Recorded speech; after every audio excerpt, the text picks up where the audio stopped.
Hi, this is Glenn Hughes, and you're listening to Focus on Metal. Focus on Metal!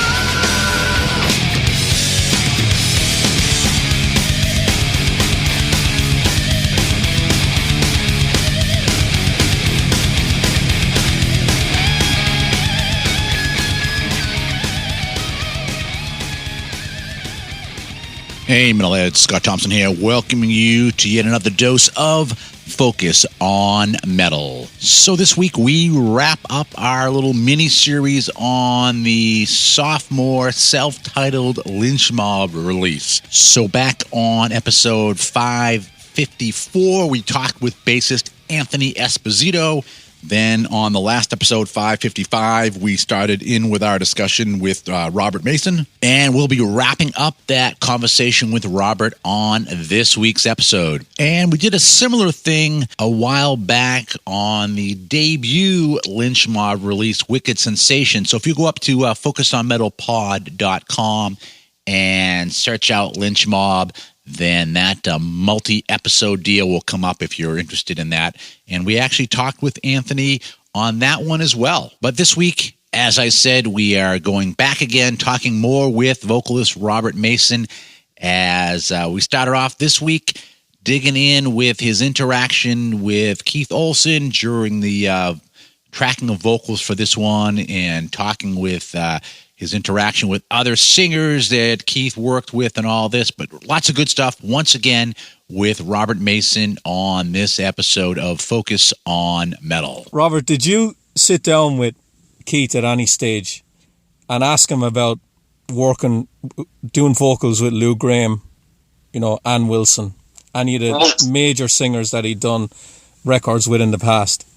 What's funny is I know all those records that he had done, and he would just magically, it was, I probably described it as nerve-wracking in the past, but I don't think it really was. Might have been making too much out of it. But quite honestly, one day Lou Gramm would show up. The next day it was like, I think Steve Perry might show up today. I'm like, while I'm doing vocals?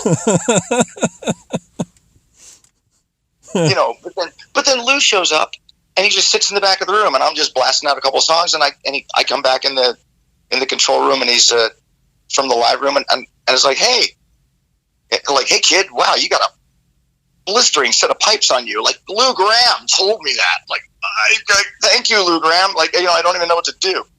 I was such a fan, And I've gotten friendly with him, through the years, and seen him a bunch of times, and a man, he's been through a lot, but never fails. Whenever I see him, it's always, wonderful. He treats me like a peer instead of like the kid and the fan, Nice. Which is wonderful.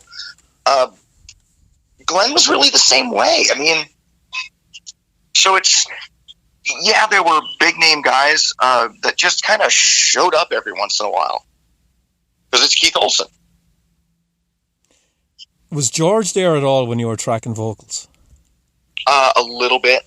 Would he suggest anything?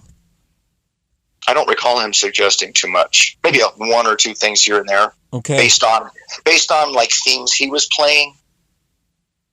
But I think it was really put on Keith to be that guy, because Keith has such an amazing song sense.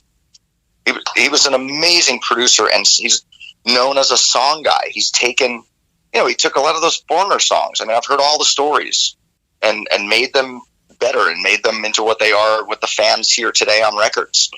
So I trusted him implicitly. Tell me about recording vocals for Tie Your Mother Down. Of course, Freddie Mercury sang that in a studio with Glenn Hughes. Was that intimidating at all? Like you're tackling a Freddie song and you've got Glenn in there helping you. I don't know that Glenn did every song with me. Okay. As I recall, there were days where he wasn't there and days where he was.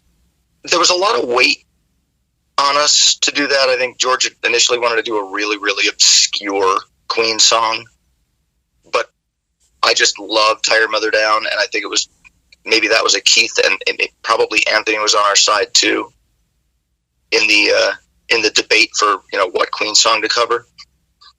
It wasn't we have to cover a Queen song no matter what. It was like, well, I would love to, George would love to, and something that's that we can do justice to that's kind of fits us, doesn't go too far outside the mold.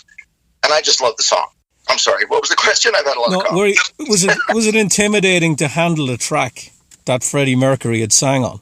Well, there's a lot of weight that comes along with it. Intimidating was not the word I would use. Okay.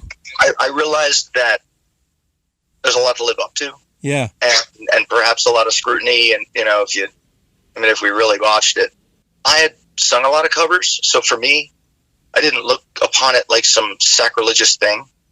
I was like, I freaking love this song, and I'm going to try to do the snot out of it, Yeah. Give it a go.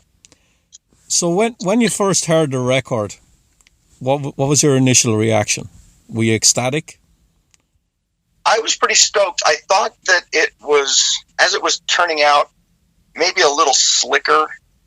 I think the record company, I remember Bob Krasnow coming in for a listen, when the label heads come in and Keith has the listening party and it's all smiles and they all sit in the room and play it through the big speakers and, hey man, and I said, what do you think? Doesn't this sound great? It's kind of like, it felt like a sales job, salesmanship more than anything else at that point, because we had tracked about 90% of everything. Hearing it in the studio, I was pretty excited. This is my first monstrous barbecue, Yeah. I remember the demos to a lot of these songs, and I remember George and I both listening to the likes of like Facelift and Bad Motorfinger, and it's not like total Seattle, but those to me were like metal bands. They had a rock singer, rock guitars, big beats, it was a little dirgy, and you could see the Black Sabbath influences, you could hear the ominous undertones of all of that music. But to us, we didn't label like, oh, it's grunge and we're rock and we're this and they're that. It wasn't factioned like that in my mind. But the point I'm making is the demos were much heavier, and I think through the process of writing with Keith and the production in his studio, it made it a little more slick than perhaps we all wanted. But we trusted Keith, and then there was the label, and it's it's their money and it's their record. It's as it turns out, historically a little mistimed. I mean, I've had plenty of people come up to me and say, "Oh, I love that record, and if that had come out, 2 years earlier," and all that kind of stuff you hear. And like, oh, well, great, that's great. I don't know. I have not cracked the code to invent a time machine, so I guess that's why talk about stuff that you in the past that you can't change.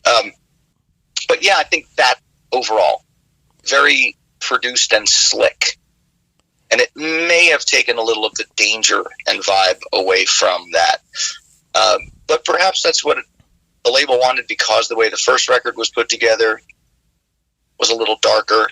They wanted something a little more like our record turned out. The way Anthony said it to me when I brought up, I asked him about, did he want to work with Max Norman again, who did Wicked, and he said that George, in a way, wanted more sales, and one of the ways he felt he could get it was by getting Keith in, because Keith had massive success with the likes of Whitesnake.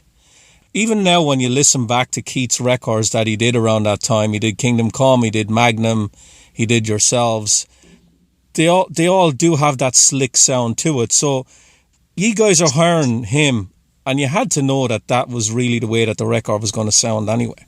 I believe so.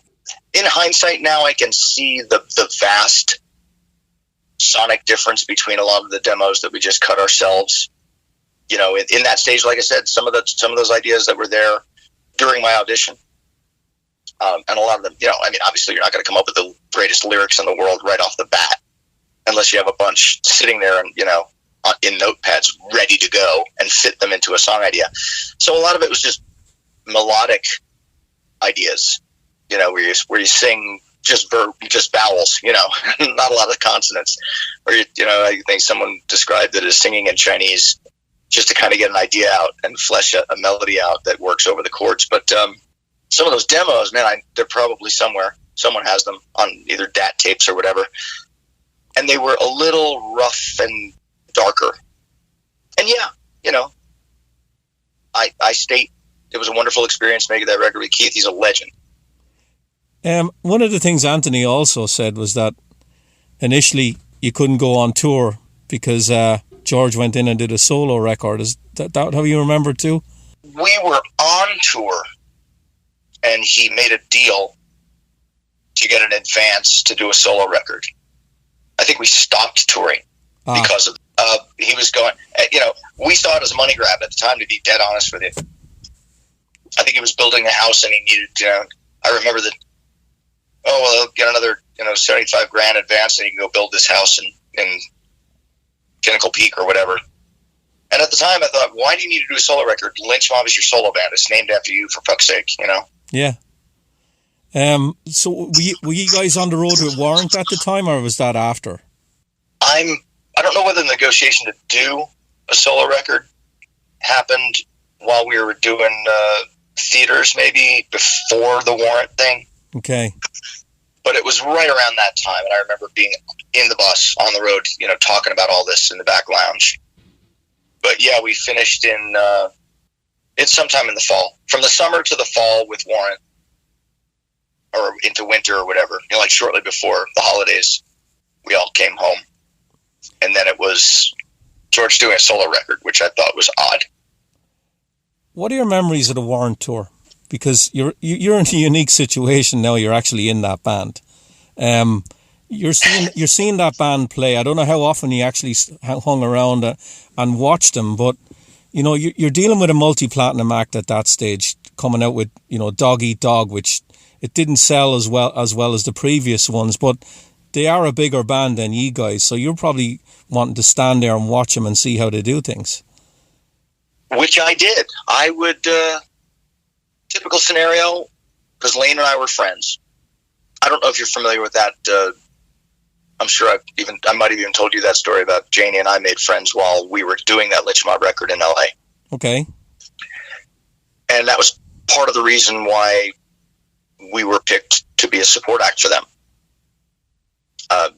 One of those nights sitting around going at FM station, going through a drink or two and talking about just, BSing about whatever. And he's like, hey man, you guys are going out with us. We're going to, you got a record coming out. We have a record coming out. We have a world tour. It'll be freaking awesome. You're going to be on our tour. And I thought, well, okay, whatever. Maybe that'll happen. Maybe it won't, but it did. So, came to fruition. So we're out there. I would go play our show, go back to the band dressing rooms, which are like the team room, like the local sports arena or whatever we were playing. Mm-hmm. Get a shower, maybe work out or whatever, go to catering, grab some food after my show, because I was probably 138 pounds of nothing at that point. I waste away to nothing on the road because I don't eat that much on show days. So, and then go up and stand on stage left or stage right and watch Warrant. Yeah, I watched a lot. Okay. So the end with Lynch Mob for you, did Anthony leave first, or what order did you guys leave the band? Can you remember? Oh, vividly. Ant was out. Ant wanted out. He definitely quit first. I remember in the winter, maybe the very end of 92 or very beginning of 90, probably January of 93, George asking me to, he was in between houses. He was having that house built. He was staying at the Princess or something like that, one of the resorts in Scottsdale. And I went to his place, and Mick was there, and he said, okay, Ant's out, but we can continue, and we can make a third Lynch Mob record. We can take the advance, and I think the pitch was we can make it for less than the last time, pick a more cost-friendly producer and team, and not spend as much money, and pocket some of the advance ourselves, and have a little income. That was the lure, and just do this. And I think we're gonna get Jeff Pilson, vividly, and Mick and I and George are sitting in George's condo or apartment, and I said, well, that sounds like Dokken to me. And I thought about it, and I knew Anthony had quit, and I was pretty disillusioned with it, whole thing at the time, because, how it had happened. Ant quit. George is doing a solo record. What the fuck, This is my band. This is the first, what is happening to this band? And in my naivete, I said, well, if you're going to get Jeff, no slack to Jeff, but it's 3/4 of Dokken. Why don't you get Don and call it Dokken? And I think George he was pretty taken aback when I said that. And I said, I don't think I want to do this. Put out a Lynch Mob record in what would have been 1994. I mean, think about what the musical landscape and what the market was like in '94. Yeah, I know. What sort of record would we change? What would we do? And would that be accepted? And I said, we should go get Don and call it Dockin'. And I guess I was out right then and there. So they never even auditioned a new bass player after Anthony left. They didn't even get that far. No, they had suggested Jeff, who's a wonderful guy, great producer. We're friends, you know, but at the time. So, Robert, like, they wanted Jeff to produce or they wanted Jeff to play bass? To play bass. Ah, okay. Maybe both.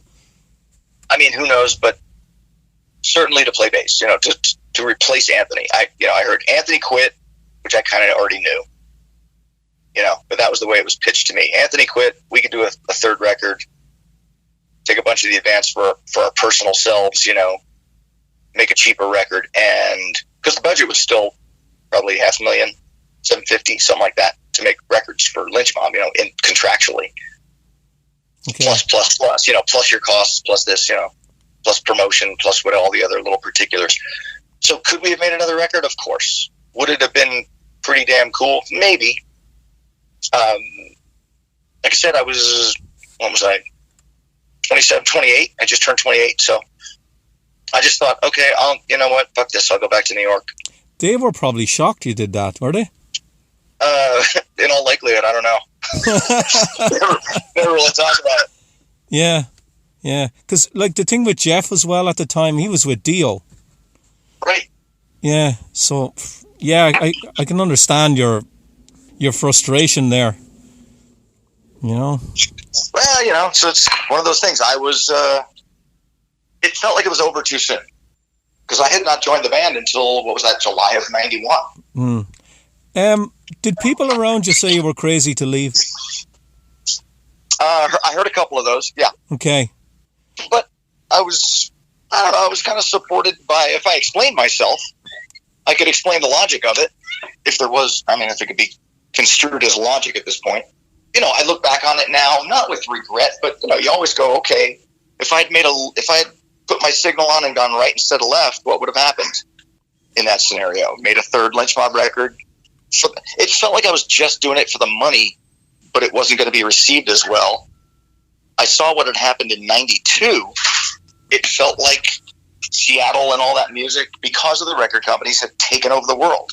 And that's what the radio was playing, and that's, you know, we were kind of tossed aside to a certain extent and didn't end up getting the big Monstrous Kiss tour like we thought we were going to. I think something happened internally and they canceled a bunch of dates. So we ended up doing big clubs and theaters on our own, and then got on the Warrant tour. So it was disheartening for me all around in a certain way. Kind of bittersweet to be playing. Granted, we had great little leg of the tour with Warrant, but after that, Ant's gone. You know, they want to plug in another bass player who was in Dockin'. I'm faced with being, once again, feeling like it's Dockin' with me just inserted in it. And that's not a formula for success in 1993, 4 or 5, whatever. It just didn't seem like it.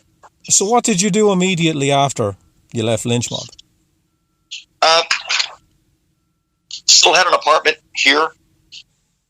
Stayed for a little while in Arizona. Decided to move back east. Put a bunch of stuff in storage here. And went back east. Tried to plug myself into the session singer world. You know, was writing songs, working with a couple of people, just casually, not really with any strong direction. I decided I did not want to be a jingle singer.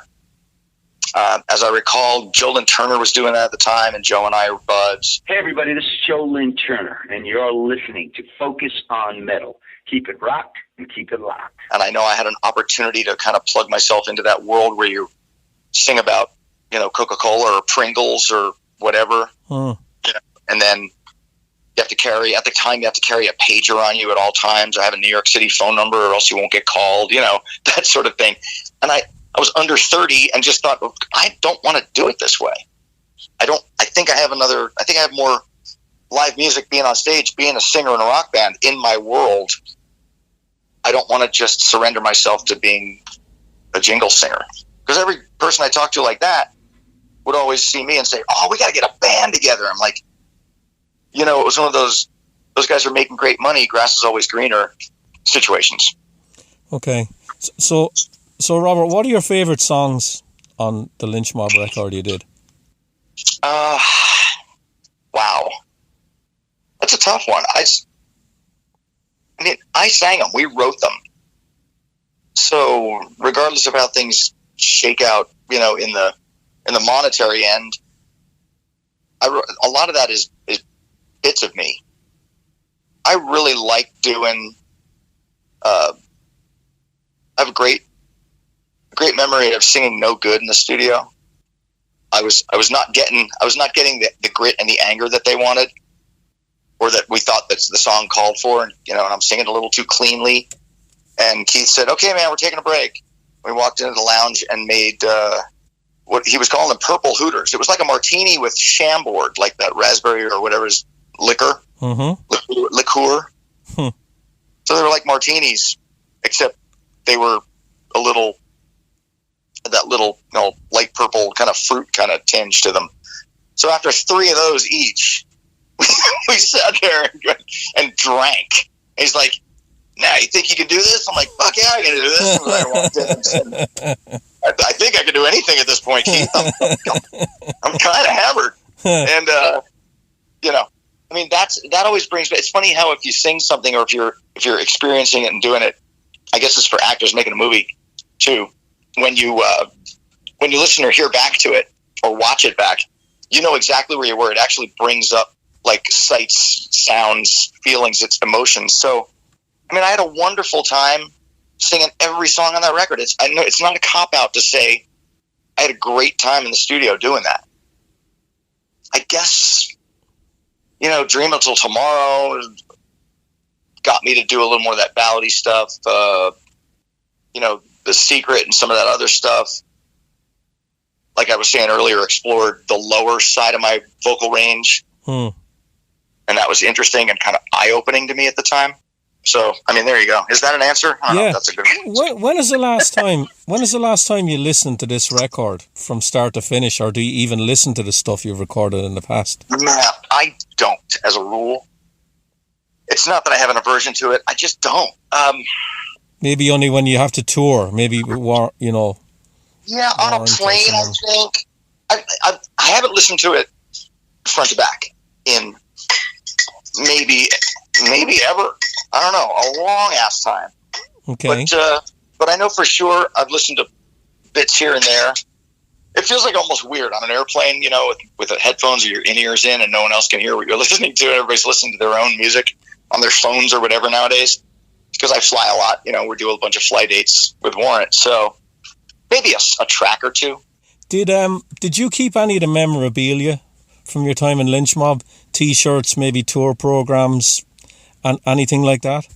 I've definitely got a T-shirt or two sitting in a box with every other thing I've got from, Okay. Chronologically, I've got boxes of swag. Okay.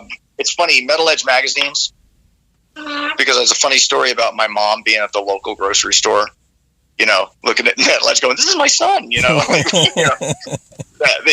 my town. So I think I have one or two of those that the band was featured in. And honestly, that's about it. I've got outtakes, prints of outtakes of Lynch Mob photo shoots, a couple that I have framed. Nice. But we all had motorcycle jackets that were airbrushed with the the logo that the band gave me when I got in the band. They're like, "Here, you're one of us now. Here you go." Okay. Were you a bike guy? Because Anthony was telling me that Always. Bikes were a big thing with the band. Yeah, one of the first times they went out there, I didn't have a motorcycle at the time, and I think I borrowed one of Ant's, and we all I got on. I can ride anything, and I went through the mini bike and the dirt bike thing a little bit. My parents were deathly afraid of that, so I was not prohibited when I was very young to have a bike. But one of the first days in Lynch Mob, Ant's like, "Do you ride?" I'm like, I'm brand new to the band. What am I going to say? No. I'm like, "Yeah, of course." And I knew what I was doing on a motorcycle. I just didn't own one at the time. Okay. And I was like, "All right, we're going to take the bikes. We're going to go down to Tempe and go see, whatever." Okay. I think we took the bikes to go see Warrant. We went down from Cave Creek, rode down to Compton Terrace to go see Warrant in the summer of '91. And that was the first time I got up on stage with Warrant for their encore. It was Warrant, Trickster, Firehouse. Nice. And I knew the Firehouse guys.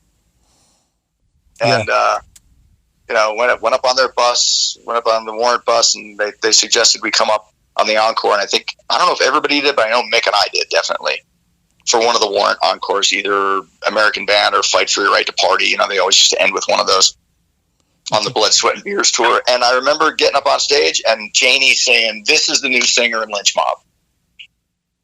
Nice. And that was the first time I was up on stage with those guys. Nice. Final question, Robert, and it's a Warrant question. And when Anthony brought it up yesterday that you toured with Warrant on the Doggy Dog record, that got me thinking, because I interviewed Joey earlier this year and we went in depth about that record. And you have a unique perspective on it now because you toured with the band on that album and now you're in the band and you're singing some of the songs on that album. And to me, that's my favourite Warrant record. I don't think it got a fair shake at the time. I'm interested to hear your thoughts on that album, what you actually think about it. Well, it was obviously if you want to call it a left turn for Warrant's historical past, clearly a darker record. That was, Michael Wagner's record, and I love Michael Wagner.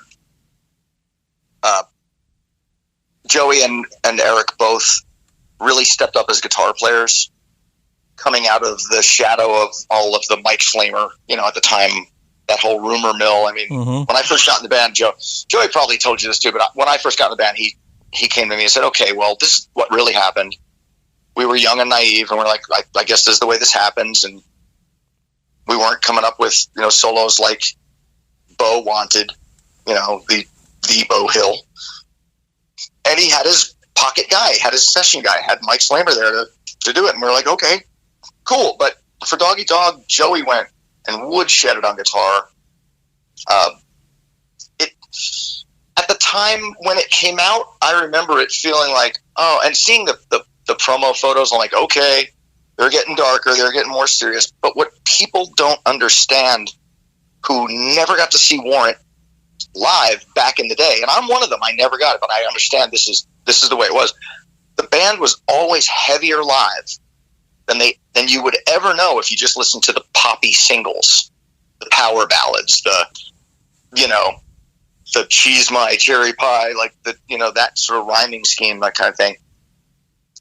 Uncle Tom's Cabin might have been the only clue, because Janie was great with melody and had a real good pop sense. It seemed like he loved like the 70s and all that kind of stuff, which was like singles and pop based, a lot of the 70s rock, or what you heard on the radio anyway. But Doggy Dog was a really cool record. It was more okay, Warrant's getting serious now. Warrant can really show you that they really play now. Is that yeah? So what? How many? That's pretty much that. Yeah. So that album's 30 years old. So how many songs in the Warrant set from Doggy Dog are you playing now? It varies. It varies by how much time we get on stage. We had an interesting thing happen with some of these shows this year with the Skids.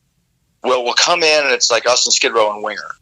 So Skid Row at the top of the bill, rather. So we're in the middle, and we'll get told, by our tour manager or whatever we see in the contracts, like, we only have 45 minutes tonight. Like, what? Because we're used to playing, 75, 80, whatever, maybe up to 90 or whatever.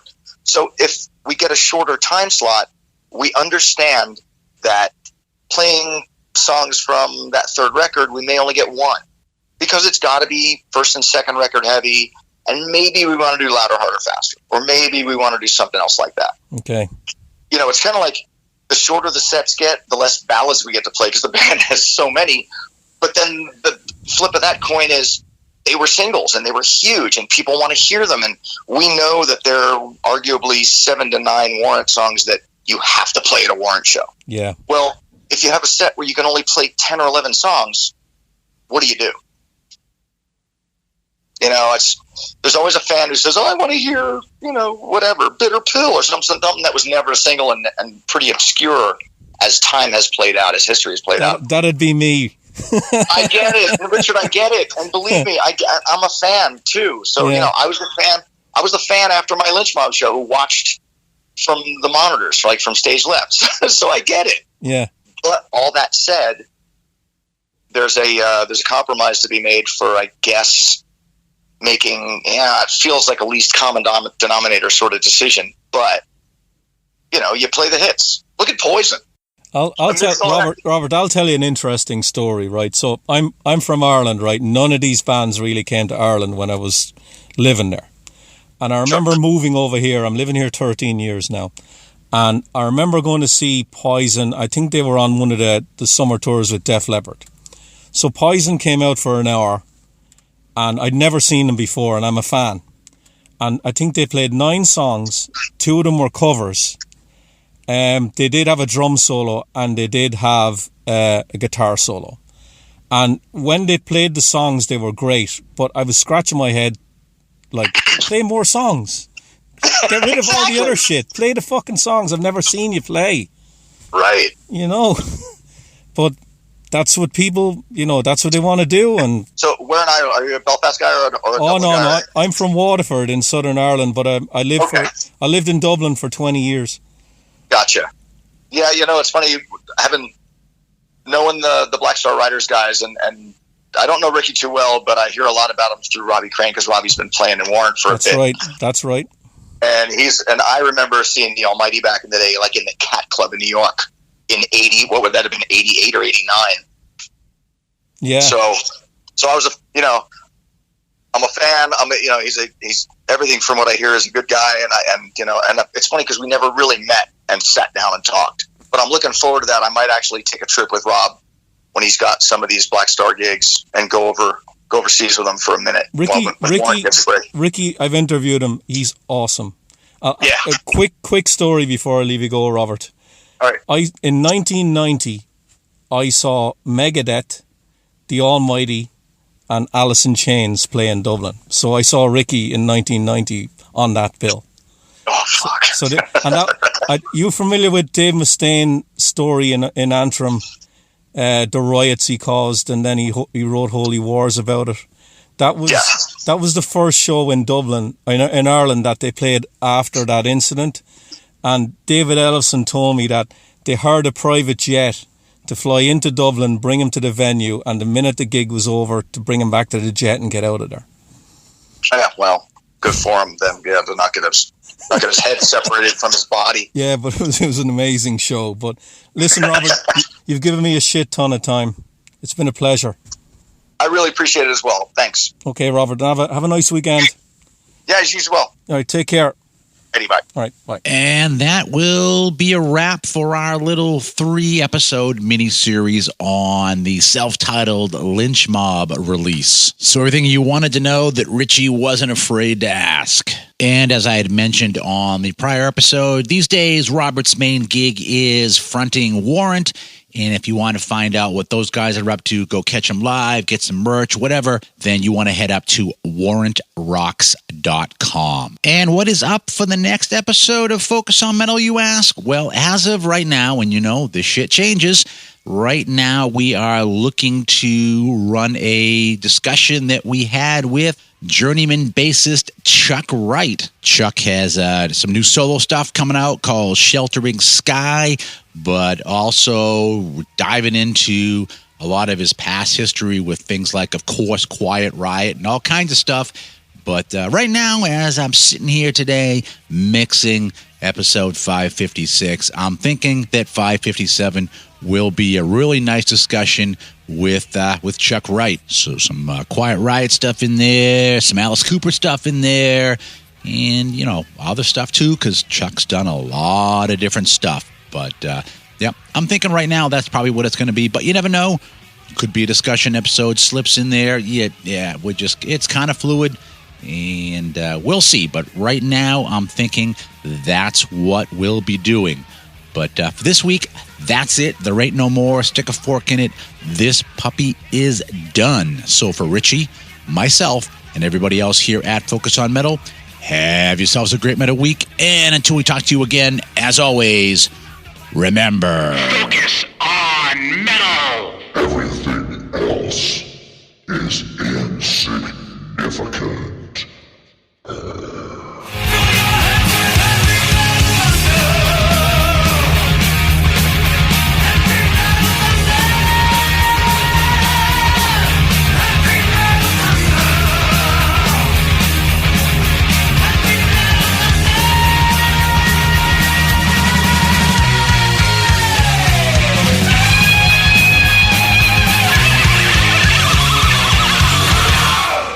Still here? It's over. Go home.